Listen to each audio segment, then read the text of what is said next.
Welcome to Confessions Beyond the Food. I'm your host, Nancy Redland. Let's dig in and get inspired. Hi, everyone. Welcome back to Confessions Beyond the Food. Today, we've got a celebrity chef in the studio. Chef David Burke is welcoming us. Hi, Chef David. Hi. How are you? Nice to see you. Oh, good. Good. It's good to have you here from New Jersey, right? Or NYC? I'm in New Jersey, Atlantic Highlands, down by the border. Is that God's Not country? far from New York. Nice, nice. Well, we're excited because we're going to get to talk to the guy that takes everyday dishes and turns them into something amazing with a playful twist. He's opened a ton of restaurants. He's an international chef that has major accolades and was on TED Talks. You were on TED Talks. That's amazing. How was that? That was good, actually. It was really good. It was hard to do, actually, because it's hard to talk for 10, I think it was 20 minutes, 10 minutes. You only talk for 10 minutes. I went 18 minutes because I had too much to say. But I was nervous about it. It's hard to tell a story in 10 minutes.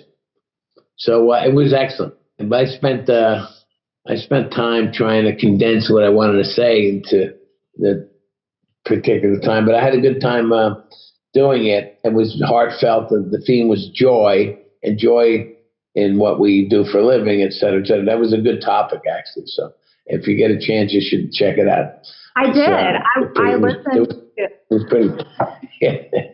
It was amazing. I mean, everybody needs to go check that out. In fact, I might link it to this podcast description so you can check it out. But you gave so much insight to your journey, and also, like you said, the joy of food and taking chances and turning the what if to not a question but an action. And I just love that about you. And so you've done so many awesome things. What's your most favorite thing that you've got to do as a chef? Well, there's a lot of favorite things. I think the best, one of the surprising and unique things about being a chef at my level is the amount of traveling I've got to do because of my craft or my talent. I've been to 30 countries. Probably 20 of those countries were because I was invited to cook, or I worked there, or I staged there, or I lectured, or I did a demonstration or consulted, and that's kind of cool. There's not a lot of other jobs that you can fly over to China for a week and raise money for charity, or Israel, or do something on a cruise ship that takes you to 3 countries while you're being paid. So it's kind of, you would not think that as a young cook trying to become a chef. Again, I became a chef. My decision was in the late 70s when being a chef was really not looked upon as a high-profile job, to say the least, nor was it a celebrity job, nor was it a entrepreneurial job. It was a job. It was a hard-working job. So it was. So if you look at from 1975 to 2025, 50 years. 50 years, what has happened in the food industry is amazing. Amazing what has happened to food in America, food around the world, and the profession. And the profession got shaped at the high level into something special, but it's still a profession of roadblocks and pitfalls and tough work and failure and successes, but it's a grind. There's nothing romantic or sexy. Maybe it's sexy at times about working the hours that a good chef has to put. It's a lifestyle. It's not a job. And that's basically it. You're giving up so much of life to put into the lifestyle of being a chef, a celebrity chef especially. Yeah, and especially when you put everything, into something and it's not received or it doesn't land the way it should or you wanted it to. Did that happen many times for you?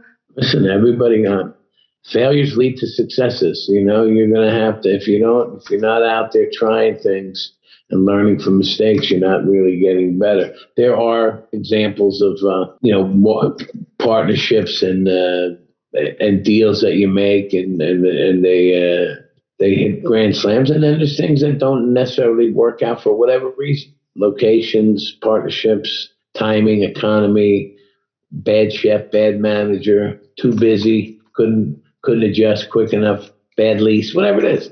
I mean, there's so many things that go into a deal and or a restaurant, and there's a lot of things that go into, a failure creating a dish is nothing. It's only a dish of food.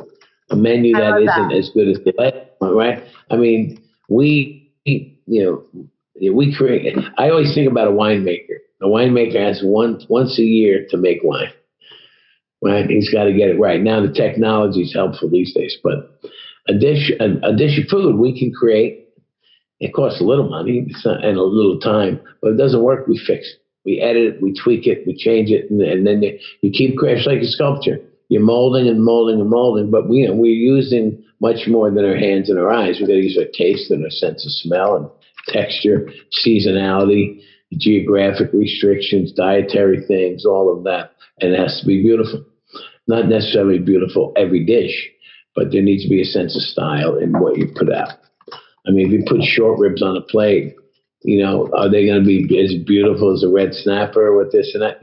Maybe. Beauty's in the eye of the beholder. But then, we're dealing with all the senses, so we have a good opportunity to impress. Right, especially in this day and age. I mean, with reality TV and Instagram, I like how you talk about the phenomenon of the Instagram chef. Can you describe like what an Instagram chef is, and maybe what filter they have that everybody doesn't see? Because I think in social we kind of put out our best faces, right? And then, but what's really behind the scenes is I'm sweating and schlepping stuff all over the place. And so what is that lens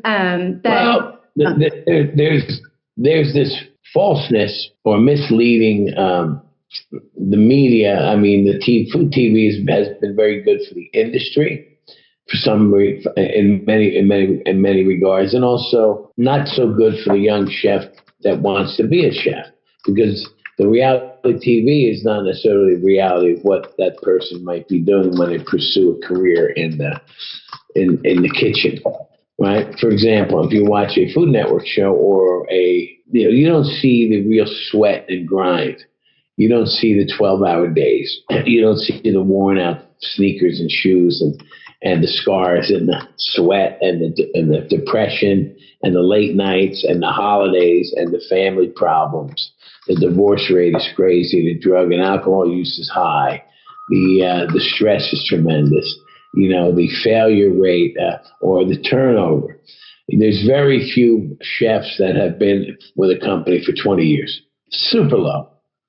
I don't, unless it's their own, right? Or, because there's no pensions, there's no 401ks, very few. So it's a transient business. With transient business, turnover, inconsistency. So there's a lot of that. In fact, many people drop out of the business after their culinary degrees have been earned, just due to the lifestyle. So 5 years after getting out of the culinary school, for example, many people have changed careers. So that is the negative side of it. The great side of it is if you really love it, like an artist or an athlete or a entrepreneur or someone that's like a Broadway. Think about Broadway performers. Fantastic talent, right? Right? And artists that aren't really famous, but are still out there enjoying their art, that are underneath that economic bubble of hitting it big. They're still doing what they love. And then, the backup people in Broadway, they're working their butts off, but they're doing what they love. And that's what a chef is really doing. They're doing what they love. They're getting paid, not necessarily what a tech person will be getting paid, not necessarily what a corporate person will be paid for the amount of time you put in. But you're doing something that brings you joy and satisfaction. And it's a cool business, don't get me wrong. It's fun. It's hard, but it's also, there's instant gratification on a daily basis. You learn a lot. The journey is cool, but you're paying the price for it with the hours that you put into that versus So it becomes a lifestyle. It's part of your life. It's not a job. It is your lifestyle. That's how I look at it. Yeah. And when you get up on a Sunday and you're going into work, brunch, and dinner, to me, it's not Sunday. It's just another day. Because we're not missing golf. We're not missing this. When we try to go to church here and there, but that's what you do. It's not like, oh shit, I got to work Sunday. No, that's what you do. It's just you don't fight it. That's what you do. What you have to do. And and I'm in a pretty good position to work less if I want to work more, but I find myself working the same amount, if not more, when you become the owner, because you've got now you got to really manage multiple properties. So, but the journey to get here has been tremendously eye-opening, and man, what a ride, right? What a ride. And the changes and keeping up with things. The industry is on fire, right? You would know because you see it. Yeah. I mean, it's constantly changing, and that's probably, and it's fast paced. And for my brain, it's a good thing. But I know that some of the people that look at what I do and they're like, oh, that looks like really like a lot of fun. But then they really get to know me and get to see my everyday. And they're like, why do you do that? That's really hard. And you have to love it. You have to love the grind. You have to find your passion. And there's so many, like you said, highs and lows. I mean, within an hour, not like, every, once a week. It's like, I mean, it's not, you could be here and then, here, and everything is blown up, and it's just crazy. And the way you guys handle stress is unbelievable. I mean, the pressure cooker that you're kind of on, under.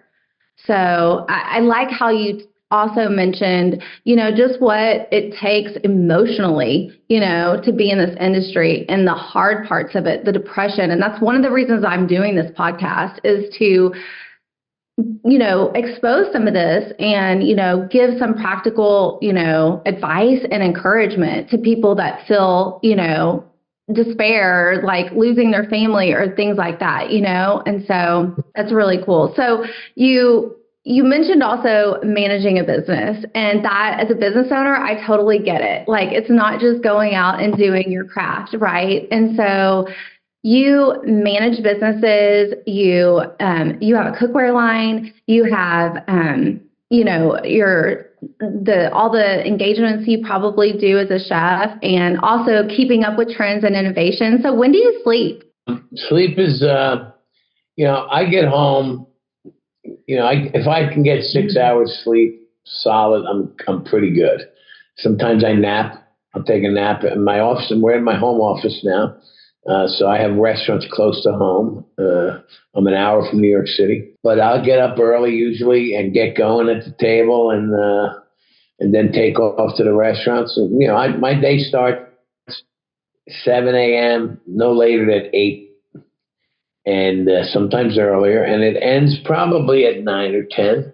And sometimes it's 6, 7 days. Some days are less, some days are more. Yesterday, I opened a bakery. I was there 5:30. I got home last night. I got home, took a nap for an hour, and then I get back at 9 o'clock. So yesterday was a long day because the bakery's 4 miles away. Someone didn't show up. I had to go. And so it's a lot of work. I'm in my car a lot. I drive 1,000 miles a week because I have restaurants all over the state of Jersey and New York. And sometimes I go to North Carolina. And I sleep. You need sleep. It's important to get good sleep and get up positive. Sometimes we have some restaurants that are not doing well this summer, and that stresses you out. And we have some that are doing well. And then there's a lot of, the employee situation. The workforce has changed quite a bit in the last few years. Pandemic wasn't helpful. The wages went up and the hustle went down. And that's how I look at it. And also there are a lot of people that are getting that are in the industry that really honestly don't want to be great chefs. They want to be chefs. They want to be cool. They want to be liked. The chef world right now is adored, right? People like chefs, right? You see them on Instagram. Who doesn't like food? So you watch the shows, and what other profession do you get called by chef? You get called chef on the street. They don't call people doctor on the street. They don't call people astronaut on the street or inventor or, so it's like, hey, chef, you know what I mean? It's great. It's great for us. That's great for the industry to a certain degree, but it's also that balloon is that balloon. One of the things, so there's chefs. There's chefs that are running businesses and working restaurants like the ones you're familiar with that you do business with. And then there's a chef who wins a cupcake war and goes on a season of one of these shows and becomes a celebrity without ever really running a restaurant or being a chef in a restaurant. Follow? So they become a personality chef on TV, which means they can cook, but they're not chef running businesses, right? So there's no levels here. So, also there's, when a really good chef is let go from a restaurant for economic reasons, they make the sous chef the chef. They promote him. It doesn't mean he's really qualified or she. So all of a sudden it's a quick rise. So, for example, there's another thing it's one of the things that bothers me about the chef world. If I get my hair cut, my fingernails cut, or my grass cut, all of those people need a license, and a chef does not. Think about that. Someone that's feeding people, all these people, right? So it's an industry that's just loosey-goosey, right? And that's where a lot of people hide in this business because you don't need the college degree. I look at tons of resumes. I don't look for where they went to school. I look at what they have done, what they can do. I need a good baseball hitter. I don't need someone that went 6 years of college. I need someone that cook, someone that can learn, someone that works hard, someone that has stamina and that has desire and that wants to be real. I want someone that wants my job. But there's a lot of people that just want to be in the industry because it's such an adoring industry now. Now, it's cool to be a chef. Slap a few tattoos on, don't shave, put your hair in a ponytail, right? Look rough and tough, and you're off to the races, right? Now, that was never the case. 50 years ago, you had to be clean shaven, cut your hair, no nose rings, no this, no that, blah, blah, blah. But the culture changes. You wore a white coat. A white coat was clean, right? That was like a surgeon. So you couldn't hide the dirt or the stains, right? Which I wear a white coat. I'm old fashioned, and I respect the history of the chef coat. But again, I wear a black one here and there. I'm not anti that, but I just that's my generation. But it's become this kind of like cool thing now, as opposed to saying the discipline of doing things in the hierarchy and working your way up. So we need as many people as we can. But I don't find that some of the younger people come in wanting to really learn and get to the next level. As much as in the 80s, where the boom of what American cuisine is today was happening. And the people coming out of the cooking schools and working all wanted to be chefs, not just cook. There's people we have that just want to cook. And there's a lot of, or they're 30 years old, they have a chef job and they're done learning. Like this is my repertoire, this is what I do, and this is what I'm going to continue to do, which I find a little baffling. And the amount of chefs that also don't want to do pastry. They don't know, they don't think that's their job. It's like, well, that's a pastry chef's job. I'm a chef, whatever that means. So there's been a lot of change. And it's only in certain cases. I'm not saying it's rampant. At the higher end level in the best restaurants in each city around America, you do have that to get into those restaurants and work, you have that desire to be one of the leaders in the future. Yeah. I mean, I think about when I go into a property and I say, where's chef? I don't even have to know the chef's name. I just say, where's chef? And everyone points me to the executive chef, to the leader. Right. There's never they don't point me to the sous chef or, the chef de cuisine. It's chef. That's all I have to say. I mean, it's definitely a title well earned, and the leadership qualities that go into that and the grit and the grind. I mean, you have to work your way up. It doesn't happen overnight. So that's one thing I respect. I think it's interesting, though, that you brought up the whole license thing. That is kind of scary to think about. I mean, well, yeah, that's kind of wild. Well, therefore you can really, behind the scenes, we don't know who's cooking the food. I mean, yes, there's a board of health that has to be cleaned, right? But there's no certification for the level of the chef, right? So you go in, and again, there's often the chef quits, the sous chef. You can save $50,000 a year, put the sous chef in charge. He knows the recipes, and a lot of the investors operate that way.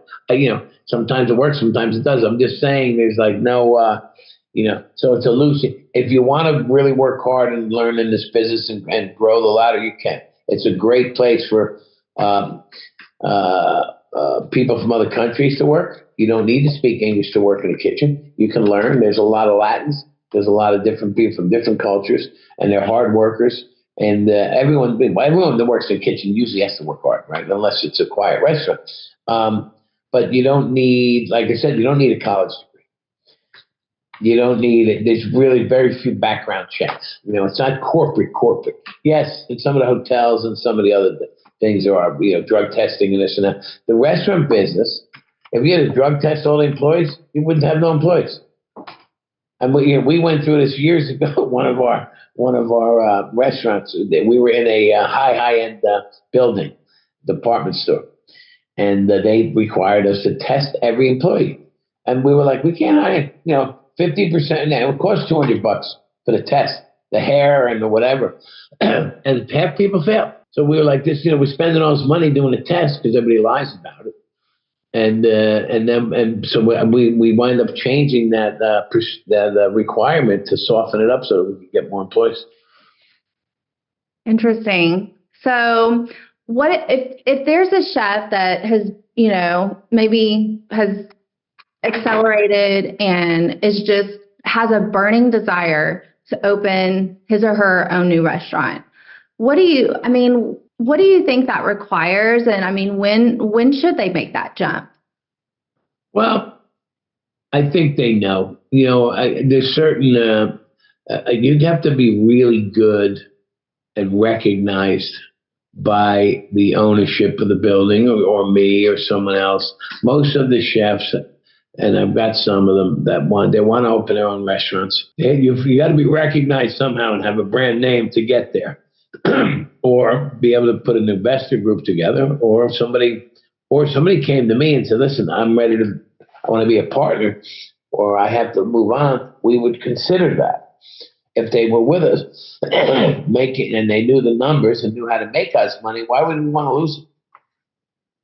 Right? We would figure that out, or we would say we can't. But right now, if a chef can find a really good paying job and the right package, it's almost safer to do that than to try to go on a limb and open your own business, because the way the laws are being crafted lately is it's not very friendly for small businesses to be in business. It's very hard, right? The employees that go to the benefits, the PTO days, the sick days, and everybody deserves that. But the margins in a restaurant are very, very hard. Food prices are up, labor's up, rent is up, right? And the worker these days, compared to 10 years ago, wants to work less. They don't want to work more. They want to work less for more. So now your payroll is our enemy right now. Food cost is crazy. So how much are you willing to pay for a chicken dinner when you go to a good restaurant? A roast chicken or a steak, right? Because I can tell you right now in New York City, you're in Dallas. Mm-hmm. If New York City, I'm going to be in Dallas next month, cooking with Dean Fury. So I have, if you go to New York City right now and you eat a salad at a bistro and a roast chicken, it's going to cost you $60. Wow. The salad is about $20. Just a plain salad. If you want something a little, it's called the average appetizer in a bistro is $20, $25. Any chicken dish is $35, $45. Now, if you want something, you want say tuna tartare and app, $26, $27. You want a filet mignon, it's $60. So steakhouse, to go to a steakhouse, you spend $125 a head, no matter what. Even that's what one glass of wine, maybe two, then tax tip. So you do the math on that. It's very expensive to eat out. Corporate cards pick up some of it. But myself, even I live in the suburbs. I go out to dinner alone. and have an appetizer and a main course and a beverage, no dessert. Bread's $5. It's cost me $80, $90 with tax and tip. That's a lot of money. It's a lot. If you go to a fast food restaurant and have a, what do they call it, quarter pounder, whatever you call it, a meal, the fries and a burger and a soft drink, it's about $13 or $14, right? That's a quarter. That's 4 ounces of meat, right? So 4 ounces of meat at $14.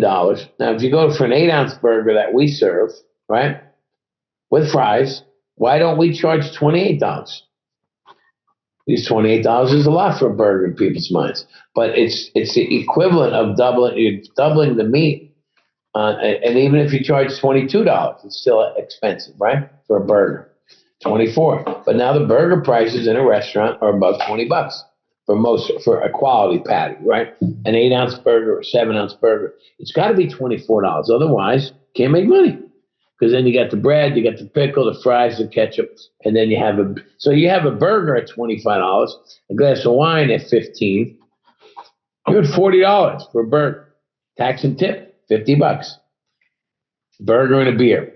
That's the reality of the world we live in now. So now people are going to go out less. They're going to order pizza delivered. They're going to have make their own food at home. So instead of going out on Tuesdays and Fridays for dinner, you might only go out on Friday. And that's what we're looking at. Yeah, and that's a burger. $50, burger and a beer. Woo! So, I mean, now think about it. How much would you spend a month on eating out? I mean, so we have to figure out how to keep the labor costs low, because the food cost is high, so that we can, it's a juggling act. And any of the veteran restaurateurs will tell you that it's harder to make money now than ever. And then there's lawsuits and there's this and that. And I don't want to paint a grim picture on your podcast and everything, but there's all kinds of stuff. We need protection for everything. Sexual harassment, age discrimination. And even if one of our other employees harasses another employee, we're responsible for it. So it goes on and on and on. So so if a chef can find a really great job and get really good at it, you got to be careful about what you wish for in being an entrepreneur. Or make sure you go in with the right deals. 100% strong deal, protect yourself, and go in with the right group and don't rush it.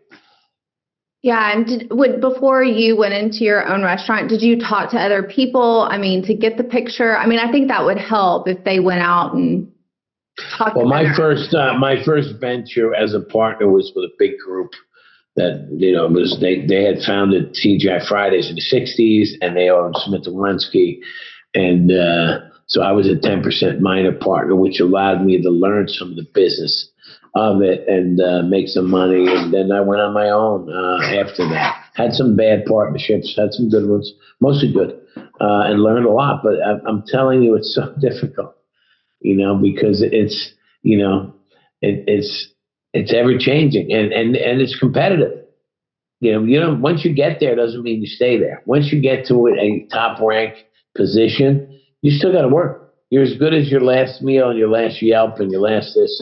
And then again, listen to the word Yelp. We're under a microscope every meal. Right? And an opinion of someone their opinion might not be valid. The average person eats 90,000 meals in their lifetime. 90,000. 3 meals a day, living to maybe 80, 85. I forget how I did the math. 90,000 meals, right?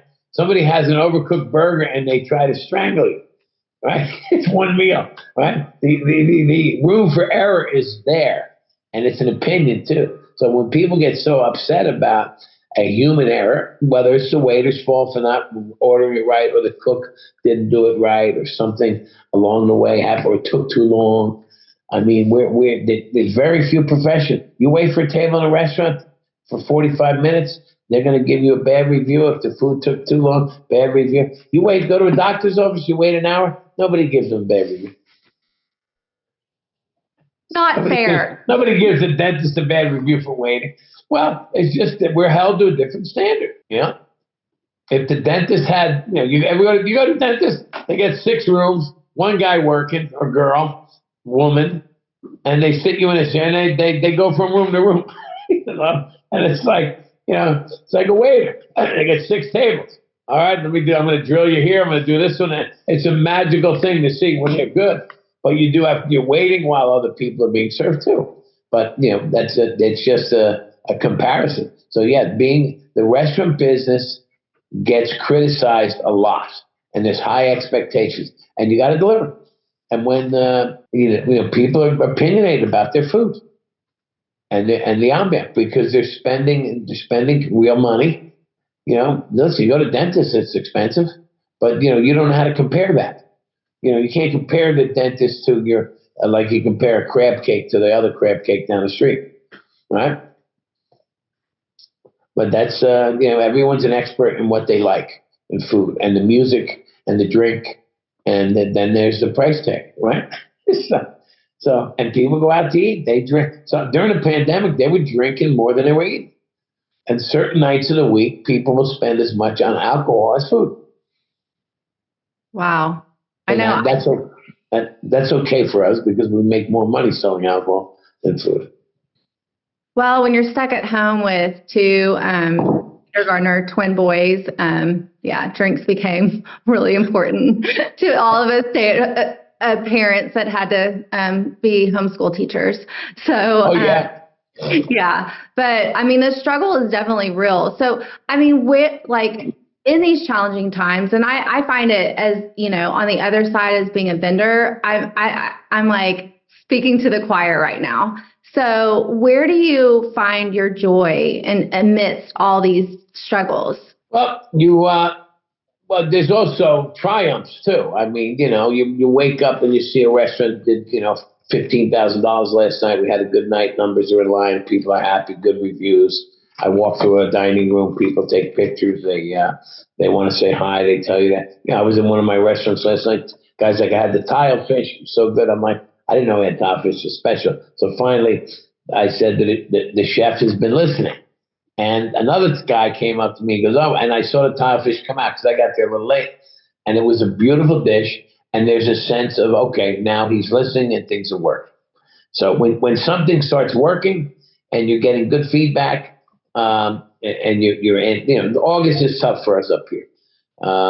So the numbers are hard. But when you see the chef and the manager working together and the reviews getting stronger, you know that the fourth quarter should be really good.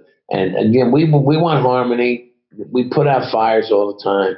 And we want teamwork, communication. And when something hits, it hits. And that's the way it is. We're oftentimes, and during this podcast, I don't want to sound like everything is gloom and doom. It's not.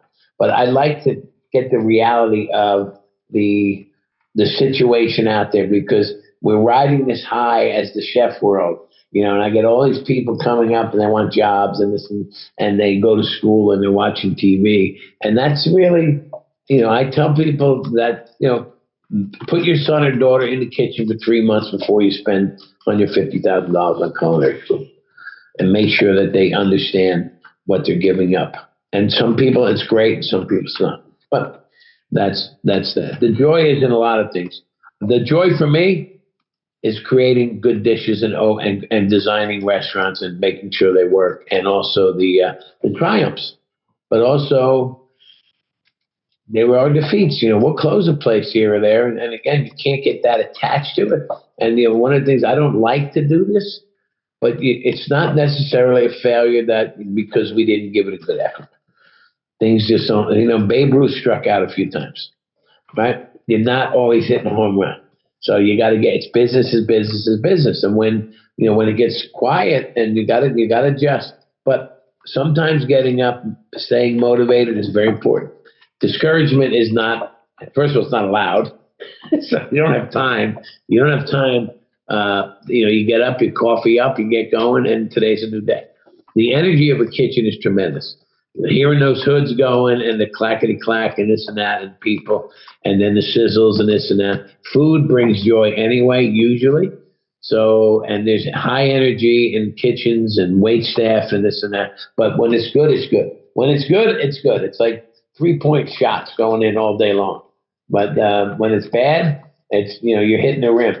And you got to fix it. You got to you mentioned something earlier.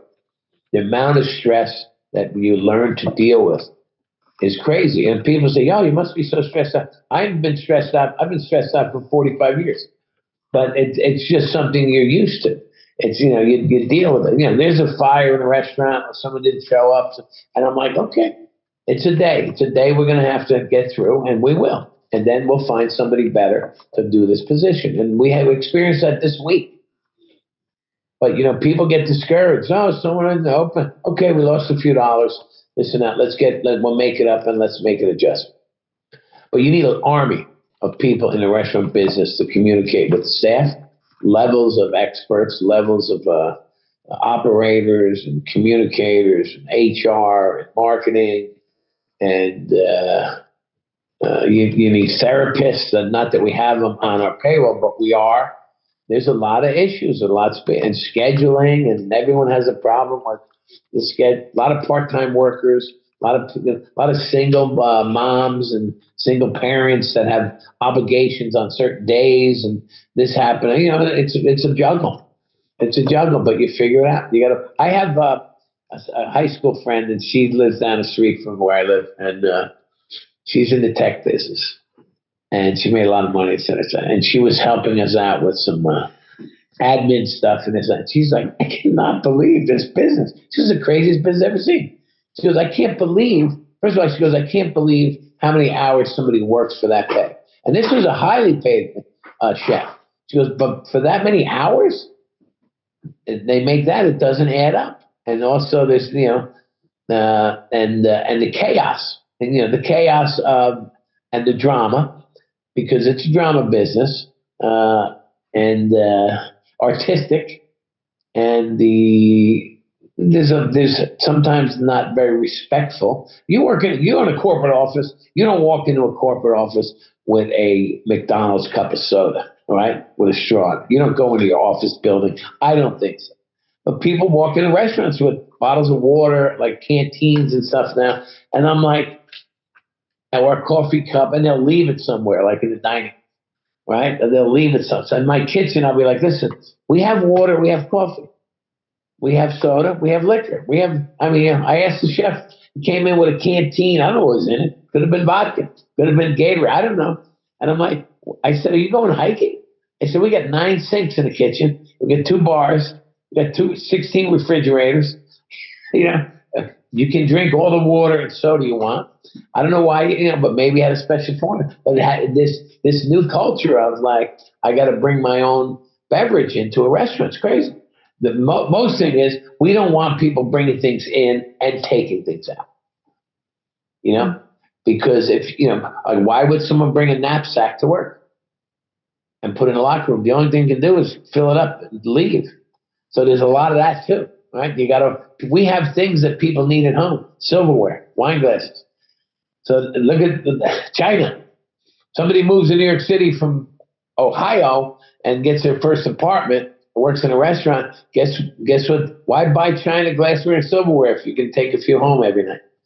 And that happens all the time. Toilet paper. So there's theft, there's so many things. It's like, but at the end of the day, it's a wildly beautiful business when you dial it in correctly. Yeah, and you have. Your story. There's so much more that I want to ask you about.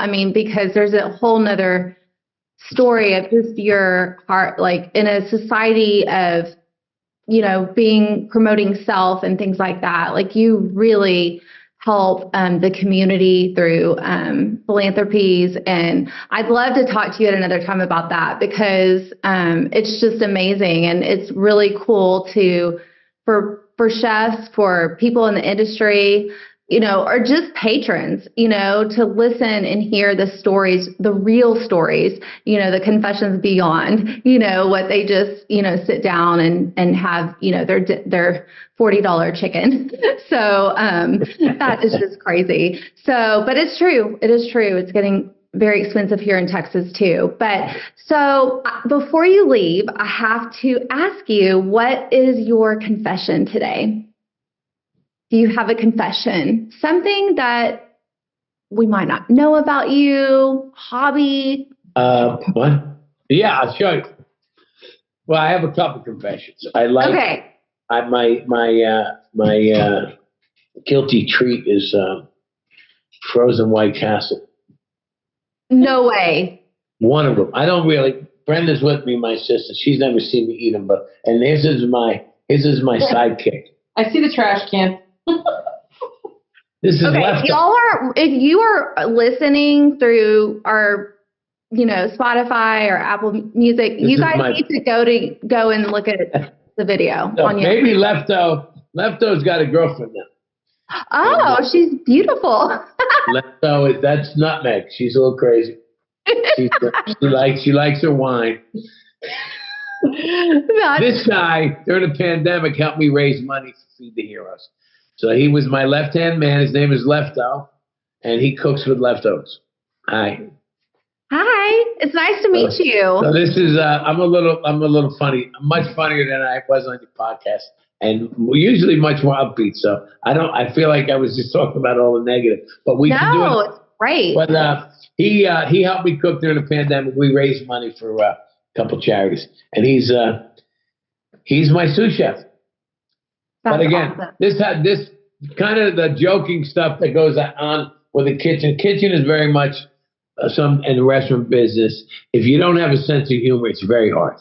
So 1 minute, like you said, the ups and downs. 1 minute you're yelling about something, and the next minute you're joking. So we're a little. There's an amusement park in the minds of most chefs, especially the creative ones, because you're going uphill, then you're going around, and then you go through the water, and then and it's a crazy ride. I was with one of my dear chef friends, his name Dennis Gavin. We went on a cruise together for a week.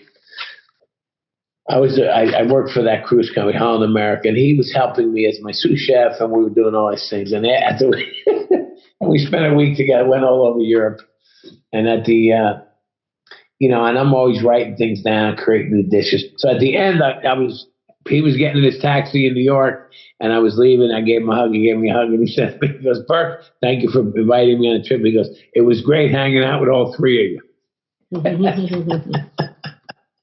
Because we're all over the map, We're having three conversations in our head at once sometimes, and this and that. And we might be talking about something, it goes away 5 minutes, and we come back to it. So that's the kind of brain you need to be able to juggle everything that goes on in the restaurant business. Got to be a little crazy. Got to be a little crazy. That's a great T-shirt. Mm-hmm. You definitely have to be a little off-center because it's too stressful and it's too hard to do. If you counted the hours you work for the money you make, you would be like, this is nuts. But, like I said, you can't look at it that way. Otherwise, waiters make more money than chefs if you looked at it by the hour. And now that waiters won't have to pay taxes, they'll make more money. Which is another crazy idea. Like what? I mean, that's is it great for the waiter? Yeah, it's great for the waiter. What happened to the cook? Why is the cook paying taxes and the waiter doesn't? I disagree with that whole platform, but that's politics. So stay away from that. No, I mean there's so many things. And I have so many more questions, but let's do it again. By the way, oh my gosh, please. If you want to meet, I'm going to be cooking with Dean Fearing. I don't know what day, but Brenda will let you know. Come to the dinner. All right. Great. Well, you guys need to check Chef David out on he's on LinkedIn. He has a website, chefdavidburke.com. Is that right? That is it. Awesome. Chefdavidburke.com. And that's Instagram and or Chef David Burke. Yeah, that's our tag. Nice to meet you. No, nice to have you. Thank you so much for your time. Bye-bye. For more inspiration, follow our social media at W3 Sales. Please like, comment, and subscribe. All the things. We would love to connect with you.